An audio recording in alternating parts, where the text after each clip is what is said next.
Assalamualaikum warahmatullahi wabarakatuh. Kami dari kelompok 7 akan mempresentasikan mengenai materi jenis layanan dan kegiatan pendukung bimbingan dan konseling, di mana kelompok kami beranggotakan yaitu Musmaidah Maya Pratiwi dan saya pribadi Sri Rahmadani serta Anisya Syahrani S.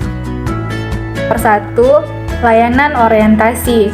Menurut Praitno 2004, orientasi berarti tatapan ke depan, ke arah, dan tentang sesuatu yang baru. Nomor 2, layanan informasi. Menurut Winkel 991, layanan informasi merupakan suatu layanan yang berupa memenuhi kekurangan individu akan informasi yang mereka perlukan. Nomor 3, layanan penempatan dan penyaluran. Layanan penempatan adalah usaha-usaha membantu siswa merencanakan masa depannya selama masih di sekolah dan madrasah dan sesudah tamat, memilih program studi selanjutnya, dan mempersiapkan kelak memangku jabatan yang tertentu. Winkel 1991. Nomor 4, layanan penguasaan konten.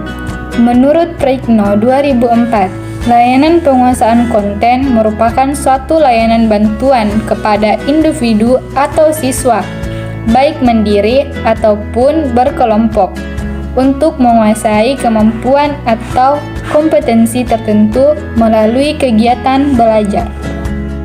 Nomor 5, layanan konseling perorangan. Layanan konseling perorangan bermakna layanan konseling yang diselenggarakan oleh seorang pembimbing atau konselor terhadap seorang klien dalam rangka pengatasan masalah pribadi klien. Praitno 2004. Nomor 6, layanan bimbingan kelompok. Layanan bimbingan kelompok merupakan suatu cara memberikan bantuan bimbingan kepada individu atau siswa melalui kegiatan kelompok. Dalam layanan bimbingan kelompok, aktivitas dan dinamika kelompok harus diwujudkan untuk membahas sebagai hal yang berguna bagi pengembangan atau pemecahan masalah individu atau siswa yang menjadi peserta layanan. Layanan konseling kelompok dapat dimaknai sebagai suatu upaya bimbingan atau konselor membantu memecahkan masalah-masalah pribadi yang dialami oleh masing-masing anggota kelompok melalui kegiatan kelompok agar tercapai perkembangan yang optimal. Jadi dengan kata lain, konseling kelompok juga bisa dimaknai sebagai suatu upaya pemberian bantuan kepada individu atau siswa yang mengalami masalah-masalah pribadi melalui kegiatan kelompok agar tercapai perkembangan yang optimal.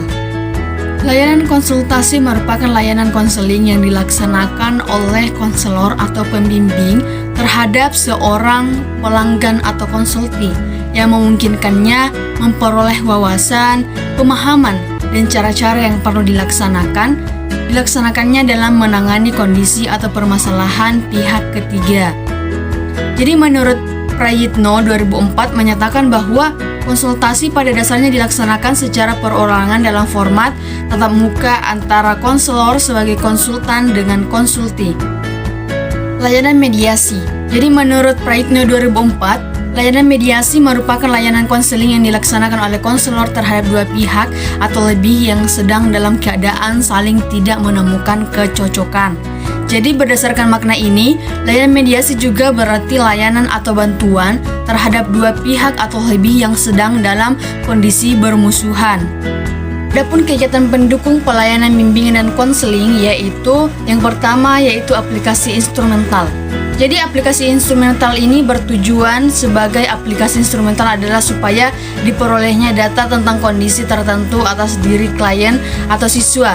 Dari data yang diperoleh ini melalui aplikasi instrumental, selanjutnya digunakan sebagai bahan pertimbangan untuk penyelenggaraan, bimbingan, dan konseling. Jadi melalui data tersebut, penyelenggaraan layanan bimbingan dan konseling khususnya di sekolah dan madrasah akan lebih efektif dan efisien.